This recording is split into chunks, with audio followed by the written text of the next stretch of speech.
Hello and welcome to this week's Property Matters, the show that brings global trends to an Irish audience to help shape your knowledge of the industry. You can contact us on Twitter at iPropertyRadio or email hello@iPropertyRadio.com.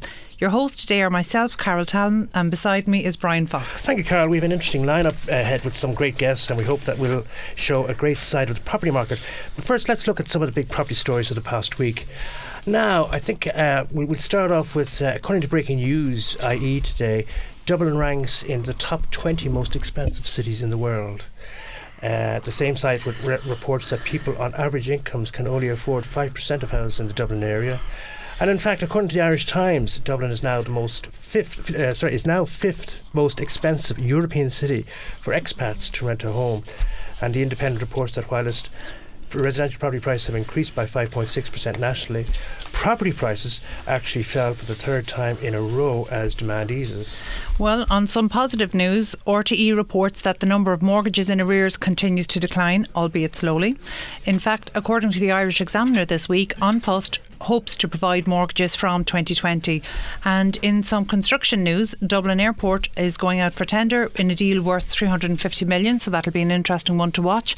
Also, the Independent has reported on a hugely important ruling for Irish landlords and letting agents this week, and that is a landlord was ordered to pay €1,000 in compensation for rejecting a tenant in receipt of a HAP payment. So this is something that we're probably likely to see more of, and it's something that property owners definitely need to be aware of.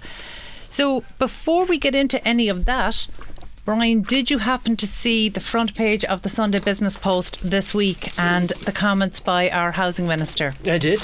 And why do you think it's significant?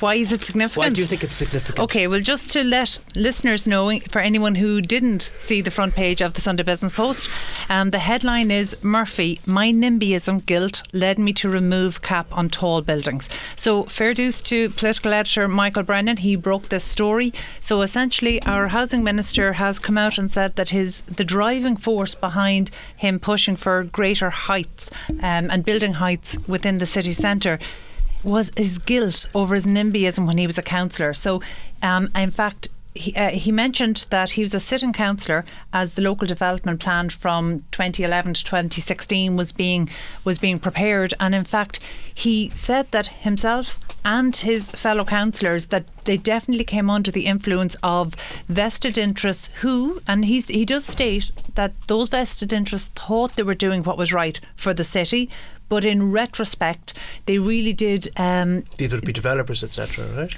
Well, no, community groups as well, or indeed the local authority themselves. But in fact, one of the interesting things is that he said they imposed arbitrary building heights. So essentially, on one street, residential could go to one area, in another part of the city, commercial could go to a different height. And that, again, these were very arbitrary. And he felt that, on reflection, these were not the right decisions that were taken. And in fact, he said as soon as he was offered the property and planning brief, it was one of the first things that he set out to tackle. Now, I thought it was hugely brave. As anybody who has listened to me on any station will be aware that I have been quite critical of this housing minister. I haven't certainly I suppose been well, look, I haven't been convinced that he was the right man for the job, so or that he knew. But what's your take on the argument? My take was that I thought it was an excellent thing to come out and say, because apart from anything else, we know it's true. This particular minister has absolutely been accused of NIMBYism, but by the way, it's so important to point out that so has a collection of local councillors. And I thought it was not just a brave move, but I thought it was a really important one for the industry, because it sends a signal that he's not going to tolerate this kind of following this parish pump politics and vested interests, that he's not going to tolerate that. And remember, McLaughlin, the Cork developer, one of the most outspoken, he actually specified as well that maybe local politicians and local councillors shouldn't have the power that they do. But why are you saying it's parish pump politics?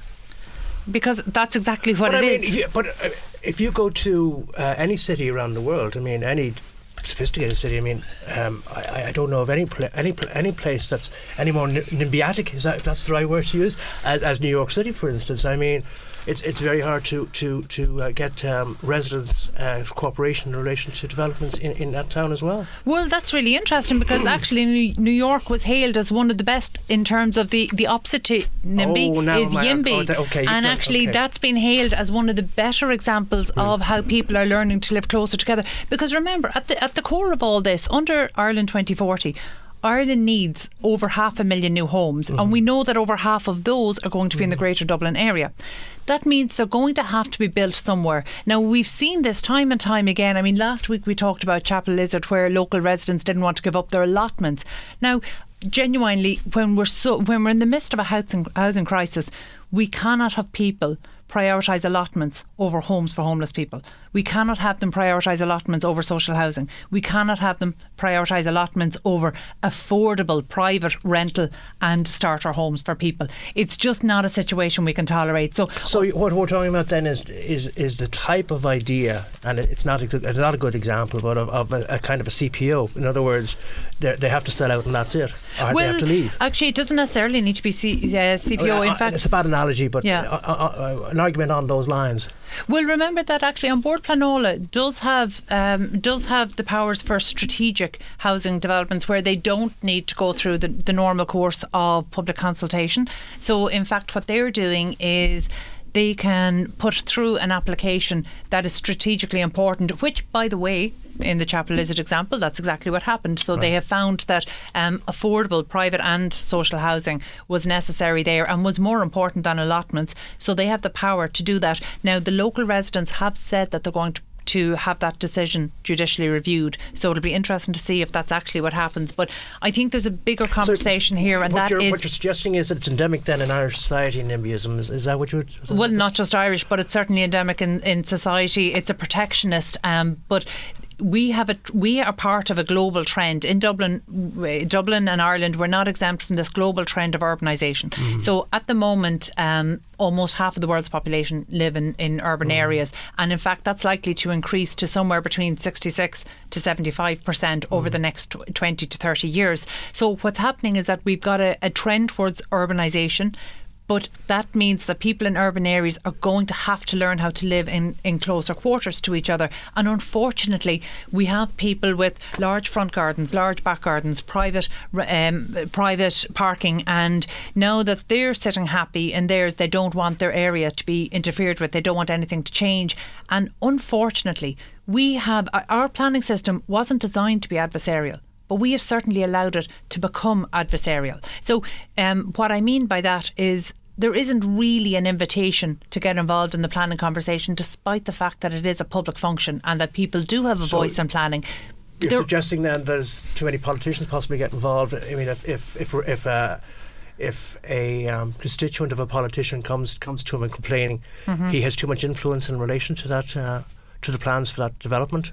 And he does. I'm not even insinuating, I'm saying it out straight. You were saying he does. Yeah, okay. and that's absolutely not the decision to have. I mean, look, we cannot have somebody whose motivation is to preserve their seat in the short term making a decision that's going to impact on the future of our city in the long term. Okay.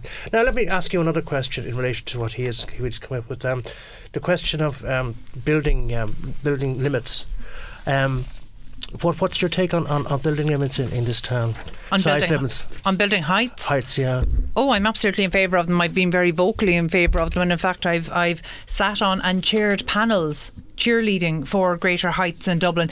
And actually I think a really important thing to say is that it's not just about building the highest towers or the tallest buildings. Actually what it is we want to give local planners greater flexibility to be able to do this, because before they were actually restricted from allowing a development that might have actually been absolutely suitable for, we call it high rise, in truth it's mid rise, you know, because we're still not talking about high buildings in Ireland, but there are areas that are very well geared for this, but the local authorities actually the local planners weren't in a position to do it because they themselves were restricted by the local development plans, which are put together by the local sitting councillors. Yes. And that's the problem. So actually we do need, and by the way, I'm sure people will be shouting at the radio saying, we don't need to build up for greater density. And look, I understand from an urban planning point of view, there are other ways to achieve greater density, but actually none of them achieve greater density better than height, because height is the only way to achieve greater density and still keep green areas. But if you look at some place like the east side of London, I think it's the Isle of Dogs, there's massive apartment buildings and office, and right beside them are little 2-bedroom houses. There was amazing protests by the house owners, and they were literally ignored. Well, of course they were, because London is a cosmopolitan city that needs to grow. But it looked incongruous. It just didn't look. It didn't blend in, and it doesn't look from a living point of view.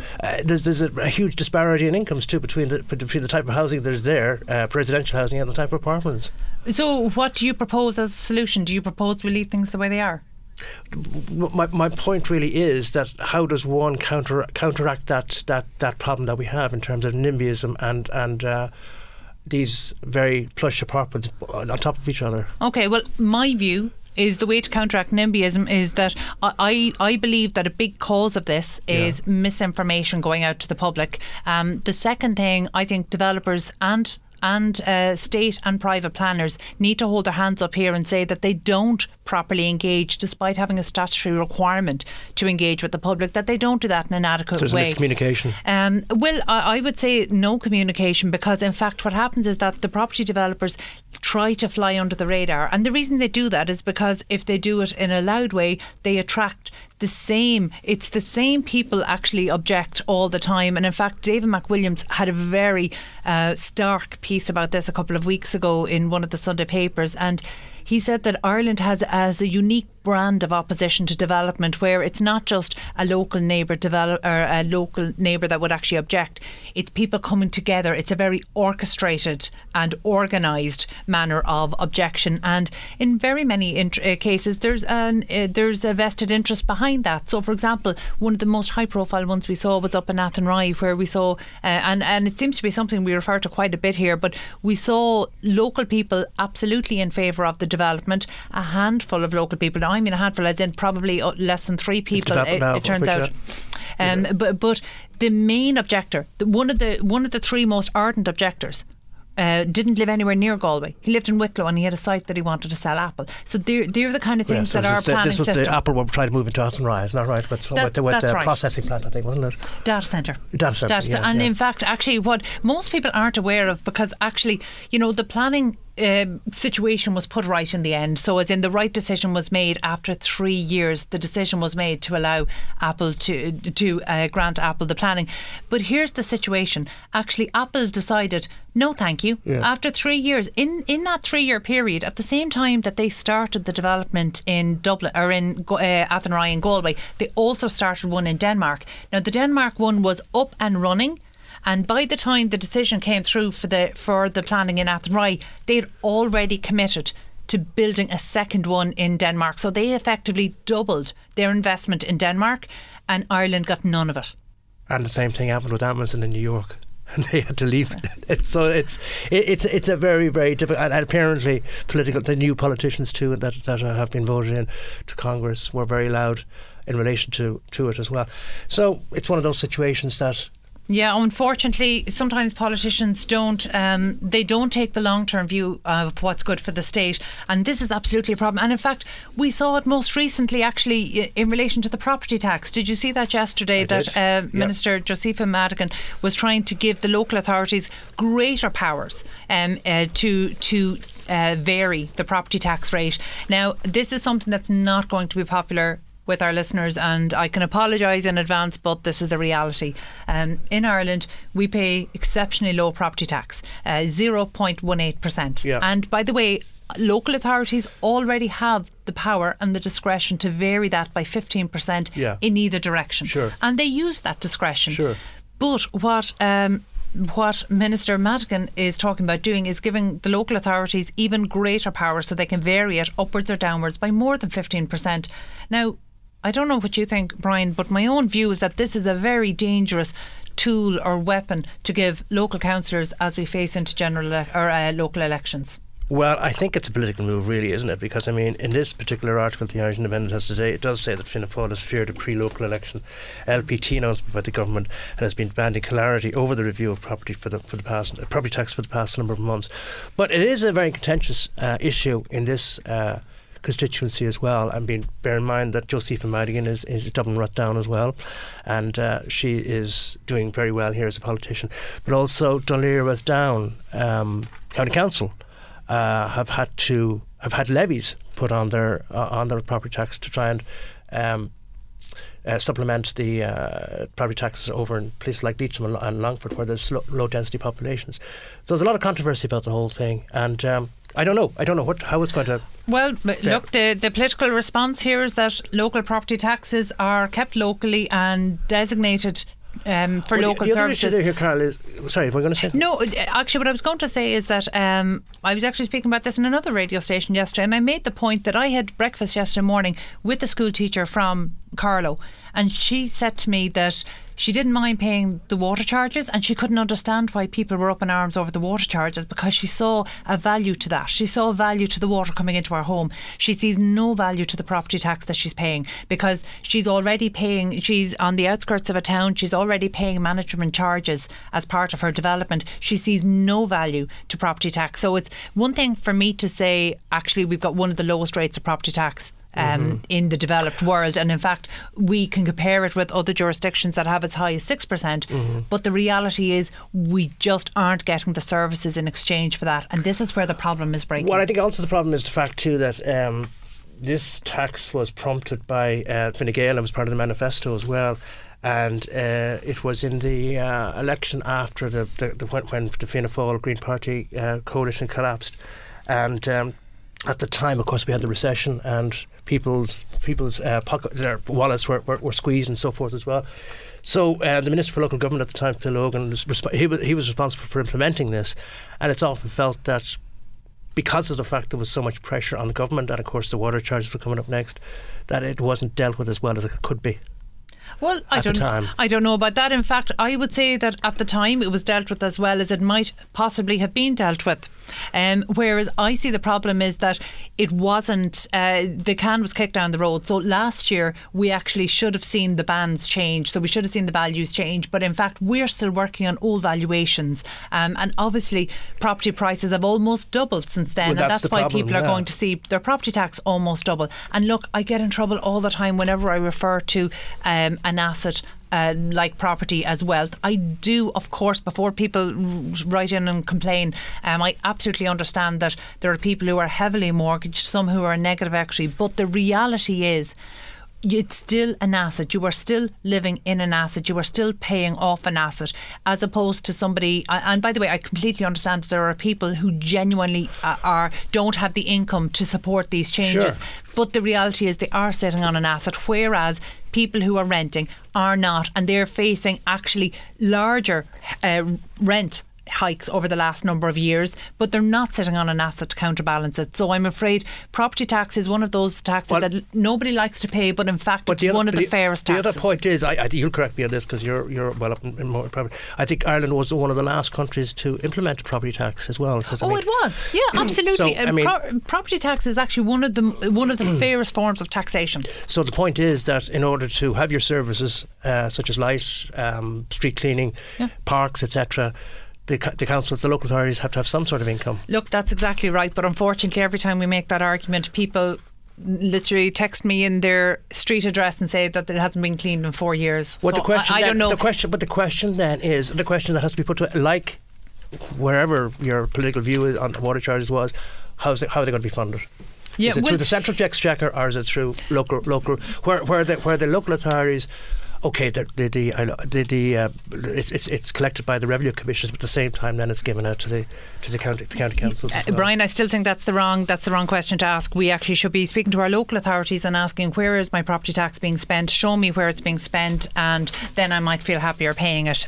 So you think there's a lack of transparency then about the whole thing? There absolutely is, but look, that's almost a conversation for another day. One of the things actually, actually it's interesting. The Executive Summit is coming up now on the 5th of April, and this is a summit. There's actually going to be a very interesting housing panel discussion here, because they're bringing the private and the public elements together. So actually we're going to have a panel discussion that includes, the head of the housing agency, John O'Connor, as well as our most controversial property developer, Michael O'Flynn, and they're going to be joining with a panel of experts from across the public and private sector, just to see how can we tackle the current housing crisis, what collaboration needs to happen, and then what action needs to come out of that. So we're really looking at a very action focused panel discussion that's going to be taking place. So that's on April 5th. That's in Clontarf Castle Hotel, yes. So and what time does that kick off at? It's a morning panel, so I'd imagine probably 8 to 2, that they're normally the hours, but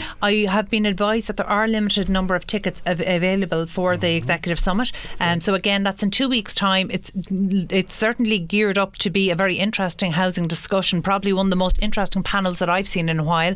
So if anybody is interested in attending and going to witness that, I would say go to executivesummit.ie, and there are still tickets available, or so we're told. So it's time for a quick break now. Coming up in part 2, we've Damian McLaughlin and Ed Barrett, directors of Gravis Planning, to help us tackle some of these planning issues. Your community radio for South Dublin. This is Dublin South FM. Okay, we're joined now by Daniel McLaughlin and Ed Barrett of Gravis Planning. And so, guys, you're very welcome to the show. And you might have just heard we were talking about planning and we were talking about NIMBYism. The two seem to go hand in hand. You, of course, might have a different perspective on this, being the experts in the area. So talk to me first about the work that Gravis Planning are involved in.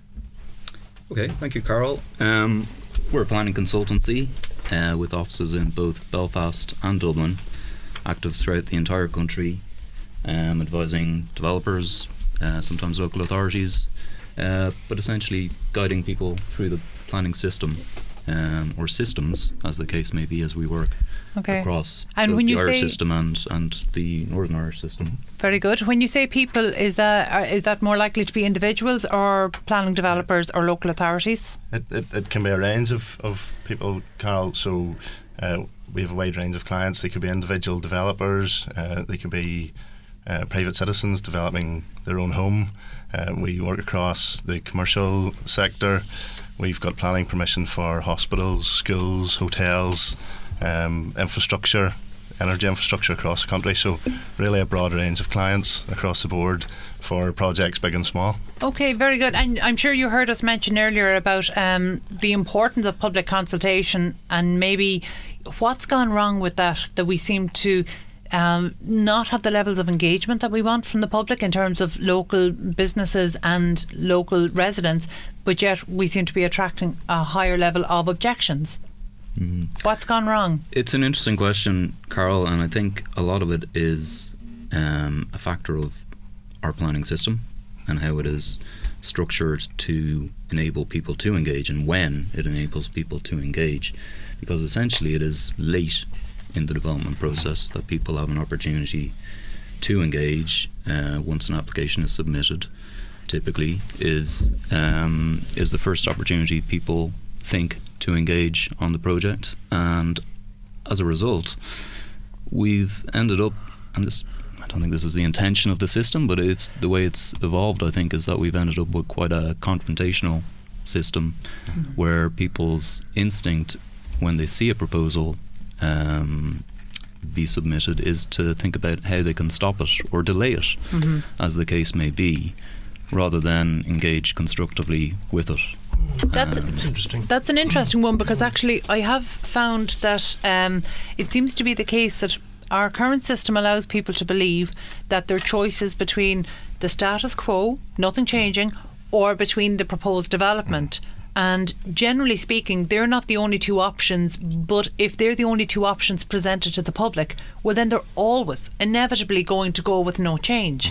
Yeah, I think that's a fair point, and especially we're in an age now where people have access to information 24/7. They're very aware of what's going on in their own communities, and they expect to know exactly what's happening. Quite often, when a development proposal comes forward, as you've touched on, Carol, the first a local resident or the local community will know about it is when a proposal has been submitted effectively in its final form.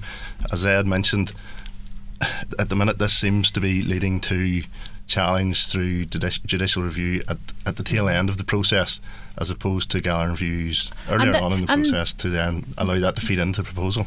That's a very expensive way, though. Judicial review is a very expensive way for local businesses or local residents to come together to do this. So, I really, what is the answer here? I mean, I perhaps I'm cynical, but I've taken the view that property developers want to fly below the radar with their developments because they have seen that our system just attracts, I'm not going to say necessarily unreasonable, but we know there's been vexatious objections, and we know that they've been objections by parties with vested interests. So how do we make it that developers can engage with the public at an earlier stage and really inform them? I suppose to qualify our position slightly, we're obviously very pro-development. We're a planning consultancy. By and large, we advise people who want to put new development in place and want to bring forward proposals at work. There is space for conversation and engagement, probably at a much earlier stage in the process, at the design stage, when a developer's bringing forward a proposal. Now, developers shouldn't fear that. They shouldn't fear that process, because what we see is when it's done right, it leads to a better proposal and a better outcome for the developer.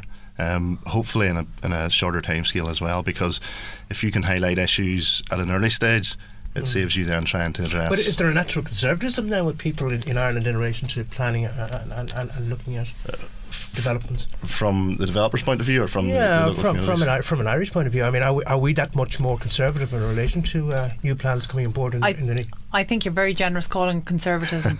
I genuinely think it's protectionism. Really? Yeah, I think you're very generous calling it that. It's that bad. I think it's probably fair to say. You have people in local communities who have bought houses or built houses. They like the area the way it is. They like their house the way it is, their views the way it is, whatever the case may be. And they often are reluctant to allow any change. Now, that's a broader conversation. You can use the word NIMBY. We've used it many times. We're going back to the conversation before the previous segment then, really. So you're proof of the pudding. Absolutely, yeah. And I mean, it is an issue throughout the country. It's but communication has a key role in that too. And whether that's speaking to the local community, whether that's speaking to political reps, I suppose there is an onus on the developer to create an understanding around what they're doing. I think you touched on it earlier, Carol. There's a greater need for a lot of these developments. Ireland and the Dublin area crying out for housing. It's actually, in many ways you could consider it as strategic infrastructure in a way. Actually that's what On Board Planola has done. We actually touched on one in Chapel Lizard earlier today, and you might have seen there that the local residents are opposing strategic housing there, despite the fact that it's going on a site that currently hosts allotments. Yes. That close to the city centre. That's something we're seeing a little bit more frequently, I think over recent months especially, that local residents groups are looking at strategic housing schemes come through the system and thinking, what can we do here? We don't have a right of appeal because you don't. And they don't even have a right to consult. Well, they can submit their observations on the scheme once it's submitted to On Board Planola, and with these schemes typically there will be an application website set up so people can view the plans and everything else in detail. So they do have an opportunity to submit their views, but they don't have an opportunity to appeal the decision of On Board Planola, because On Board Planola is the final arbiter. So really all that they're left, if they're looking in the traditional mindset, how to delay this or how to overturn the decision and just say, no, we don't want anything, in our backyard, to coin a phrase. All they really have left is judicial review, and that's an incredibly expensive and technical and time-consuming process, and it's really almost the nuclear option for residents to be considering. But that's increasingly where it seems they are starting to look, and it's a great shame, in my opinion. But it is a shame, and the thing is, look, I definitely speak out about NIMBYism a lot, but I also have the opportunity that I'm actually brought into community groups quite a lot to talk about this. And one of the things that I have definitely found, people never feel that they are being that they're taking a NIMBY approach. People never think that it's they're blocking progress or they're blocking development that's badly needed for unfounded reasons. Generally, they have very well thought out reasons. So that's the situation. They genuinely believe that the local infrastructure there isn't there to support it. They genuinely believe that the local, whether it's traffic flow, whether it's local schools, they generally have a good reason for not wanting to do this. So how do we address those? Because I think it's quite unfair, even though I've been guilty of it myself, it's quite unfair if we group all of that as NIMBYism, because in fact in many cases there are very valid concerns. So how do we address those, or who addresses those? Sorry, let's go ahead. No, I think you're right. Look, people obviously care about their area and what is developed there and want to have a say, and that's the key thing. They want to have a say. But right now, perhaps the system we have and the culture that's grown up around it leads that say to being very adversarial as the first instinct, rather than engaging at an earlier stage and thinking about how can we shape this development so that it's better. We've found, I've worked in different systems. We obviously work in Northern Ireland as well, and there's a slightly different way of doing things there, but we have found that early engagement with communities can lead to much better development outcomes. Okay, now you're the head of development, or you're the director of development within Gravis. So can you tell me, when you're sitting down to advise with a project owner, is this something that is on the radar at an early stage? It depends very much on the development. Different people will have different approaches depending on the development, where it is, who's adjoining it. But it's certainly something I think that every developer will be thinking of. How do we ensure least delay to our project? And have you seen anybody? I suppose really what I want to know is, are we seeing any brave developers? I think Ballymore, despite being a very prolific Irish developer, they've done. I think they've handled public consultation within their London developments amazingly well. I haven't seen that in Ireland. In Ireland, are we seeing any property developers who are really being brave with this? Well, it's an interesting point, Carol. You talk about London developments and how developers there engage with the community in London.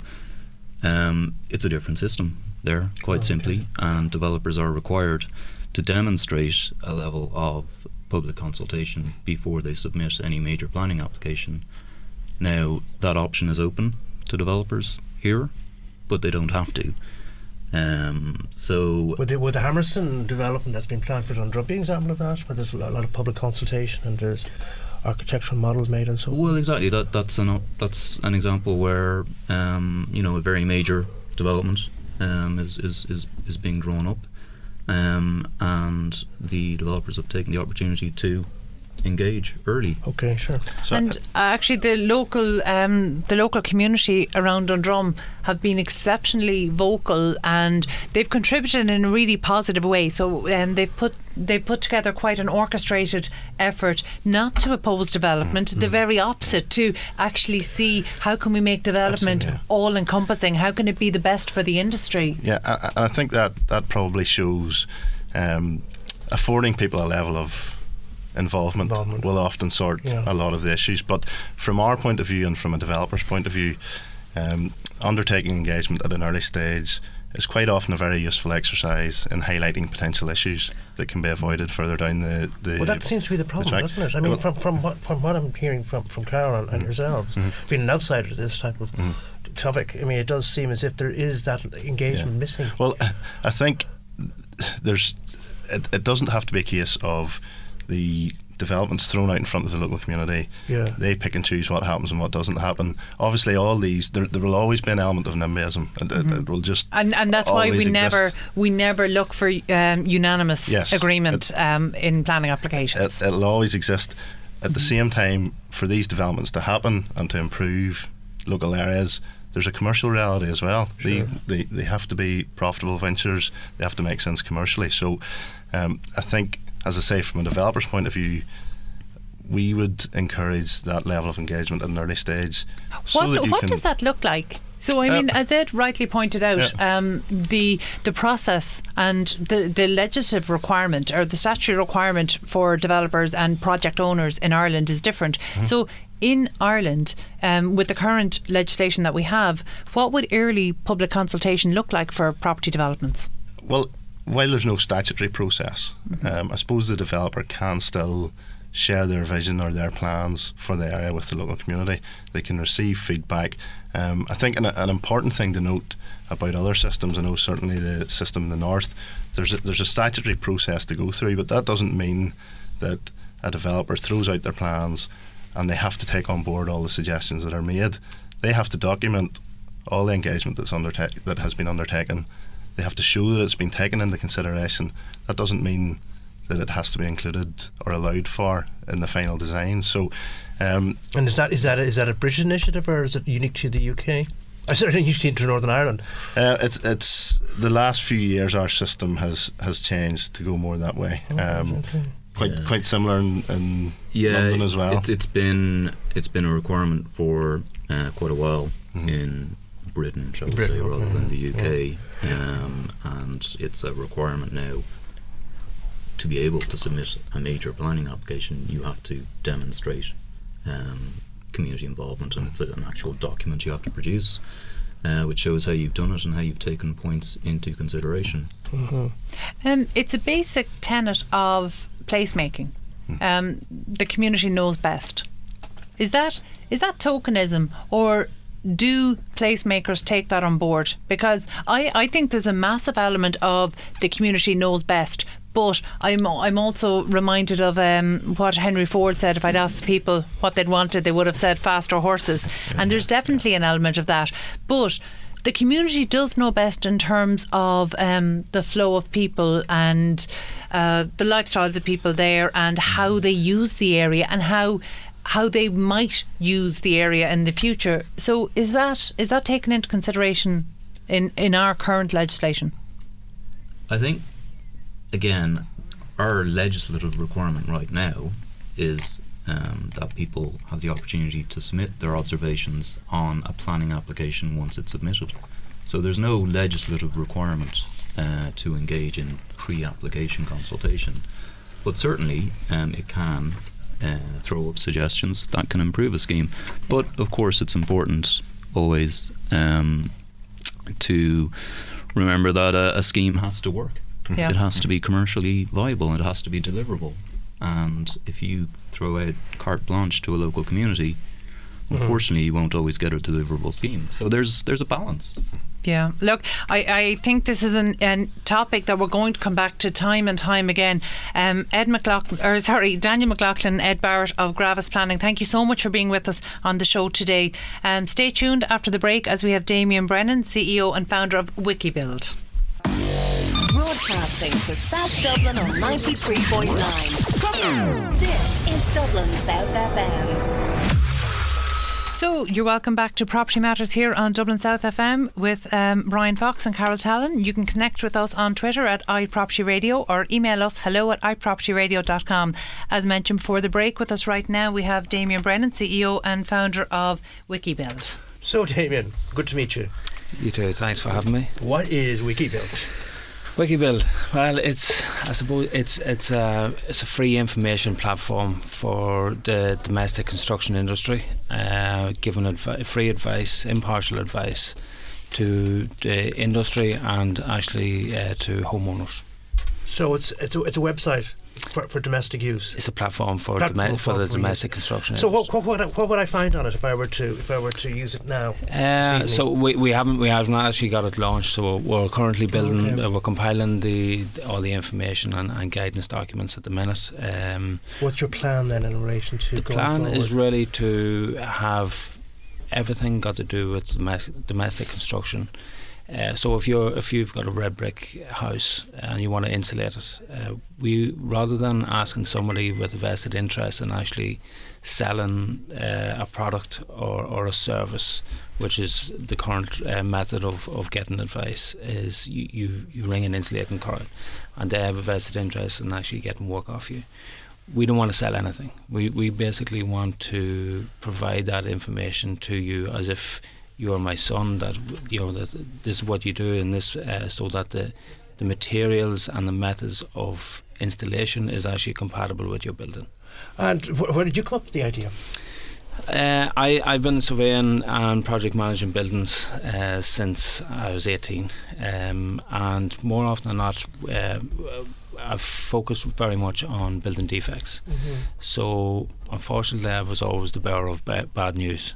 Okay. And how So bad you it had to go was. to the buyer of the property. Mainly dealing with clients, and more often than not, we've seen people being advised to use the wrong materials that is incompatible. Who are they being advised by? A lot of the times, especially in the domestic sector, is actually the builder.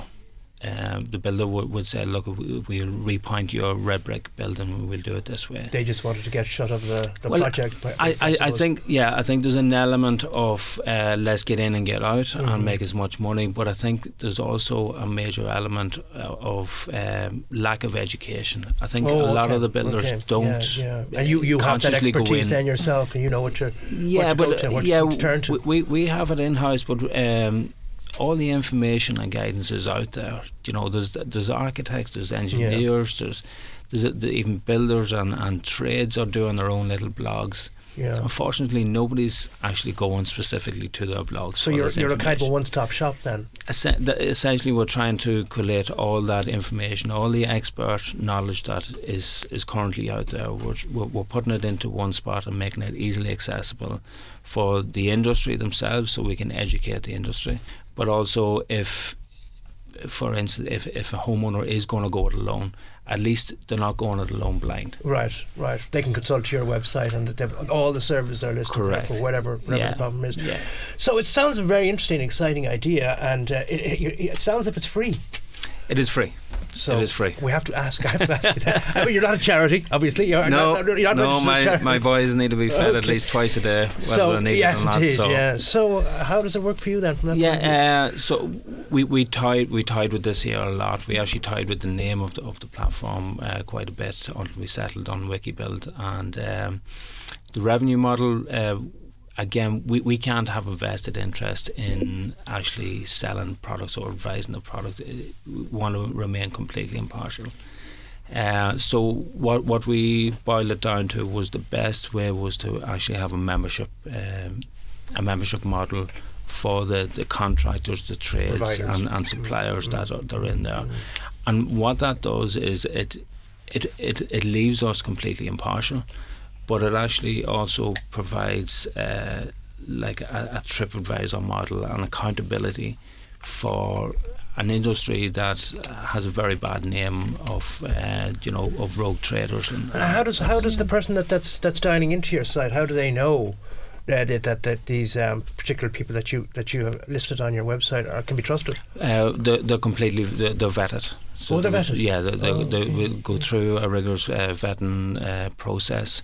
We also go back to, what architects have you worked with? Okay. What clients have you worked with? We go back to their last 3 projects, not 3 projects. So if you go back to 3 projects that they've done before, they'll cherry pick out the best ones.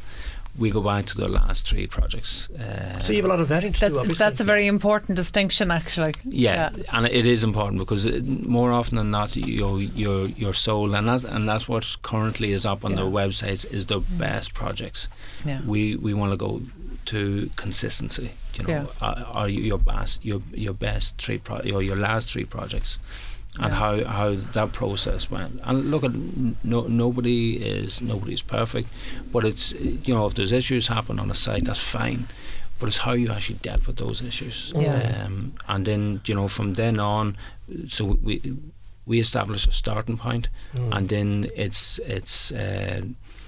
the professionals and homeowners and clients thereafter will actually keep them regulated. What's the reaction from these people when you go to them to ask if they're willing to become part of your website in terms of a listing? Of uptake? Yeah.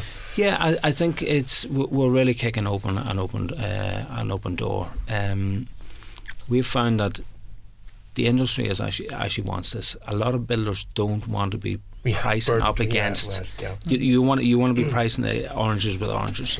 You don't want to be pricing up against John Wayne builders. Not only that, but actually I think there's never been a more important time. You know, we mentioned it last week that people all of a sudden are not just concerned with who's building. They want to know what materials are being used. You know, people are so much more cautious than ever before. And Damian, I know from your background that you mentioned there that you dealt primarily with building defects. Yeah. How are you responding to homeowners who are coming to you with building defects from during the crash, and it looks like they're not going to get any financial relief? And we have that problem in this area. It's really criminal, the scale of defects, and I'm talking specifically about apartment blocks. And the amount of people that has affected. And I suppose one of the reasons why we've concentrated on domestic construction is because 5,000 means so much to a family or to a project, or even to somebody in the trade. You know, so if something goes wrong, if you've got a defect and you only have to spend 40,000 on the property, and you realise that the insulation that they use is not compatible with the property, or you know they'd rise and damp and it wasn't properly dealt with. You know, that's massive for homeowners. But it's one thing for a house, but when you're dealing with blocks of apartment, which is absolutely where you are likely to be dealing with building defects over the next 10, 15, 20 years as this sorts through our system. It's sometimes when we talk about building apartment blocks, it's very easy to lose sight of the fact that these are all individual mortgaged buyers and homeowners in there. So how are you dealing with that? Because it's a completely different animal than when you're dealing with your private home where you own the four walls and the roof.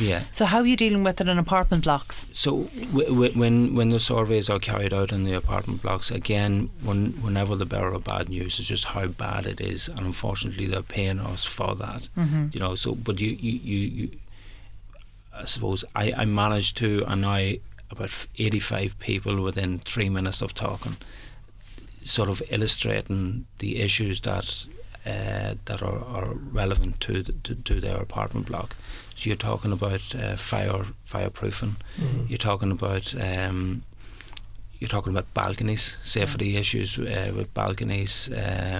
Damp issues.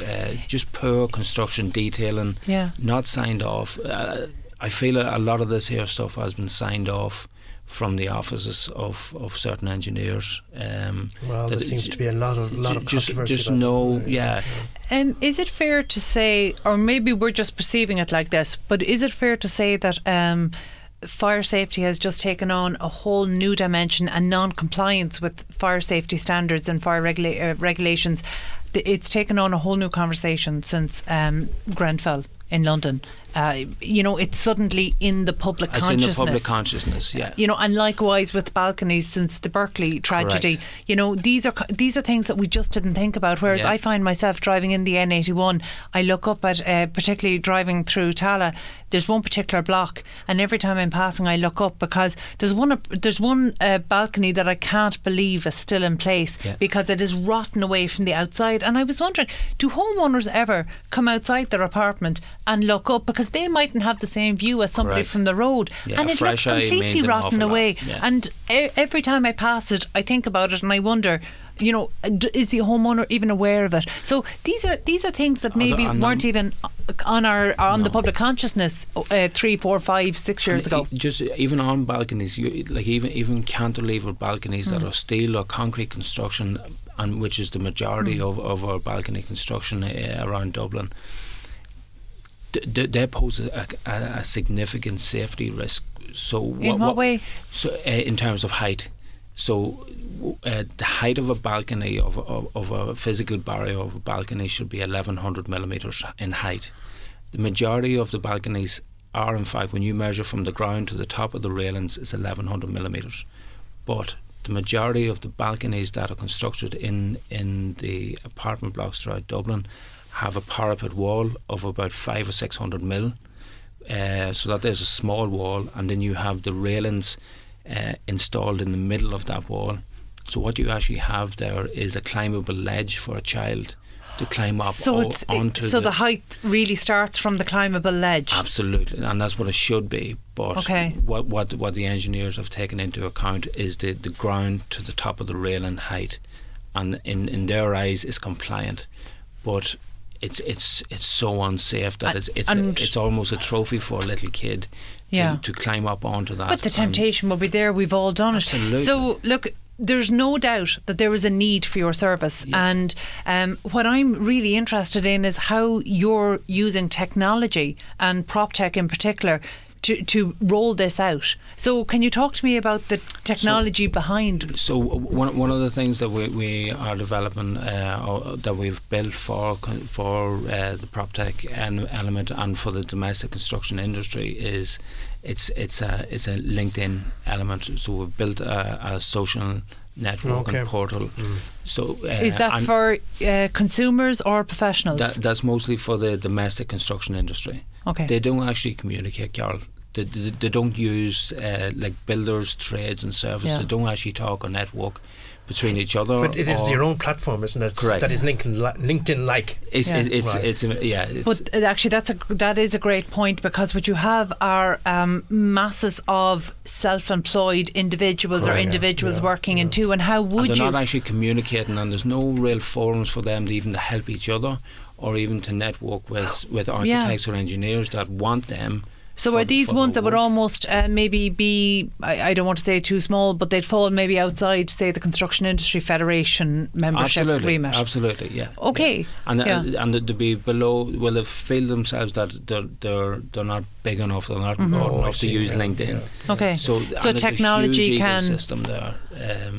That we're looking to look after. So these would be small firms then, in other words? Small firms, contractors of 5 to 10 people. And Damian, I think that's I think it's really important, because actually you're tapping into self-employed people who are essentially not very well supported within the industry at the moment. Because it's such a small, but and you're talking about the RMI market, which is the renovation, maintenance and improvement market.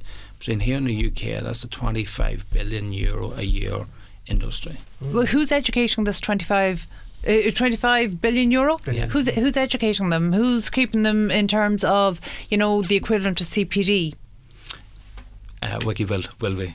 No, okay. Well, currently nobody. Okay, so tell me, how can professionals? I presume you're obviously at pre-launch stage. Is that? We're pre-launch. We're gonna be launching the social network in early May, and we're going to be launching the Wiki end, which is the advice and guidance element, June or July of this year. So what do you need?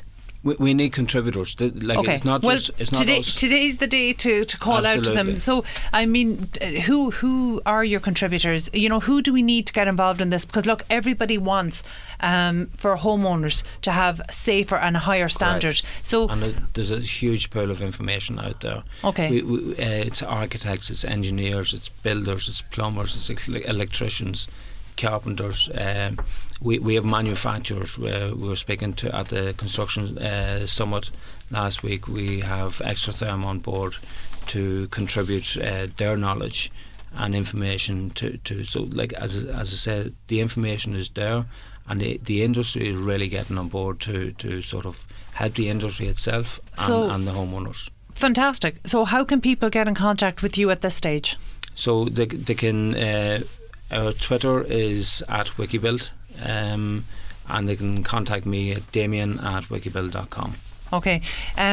Damian Brennan, CEO and founder of WikiBuild, thank you so much for being with us on the show today on Property Matters. And that's it from us in the studio today. Thank you for joining us on Property Matters, the show where property matters. Get in touch with the show by emailing hello@iproperty.radio. We'll do that again. hello@ipropertyradio.com. Okay, we want to thank all of our guests for being on the show with us today. Next week we'll be chatting to Forbes contributor, PropTech contributor, Angelica Donati. But for now, thanks to Peter Brown, who's in sound, producer Katie Tallon. We're back at the same time next week. Stay tuned for Bowl of Soul, which is coming up next. From Bryan Fox and myself, Carol Tallon, have a good evening.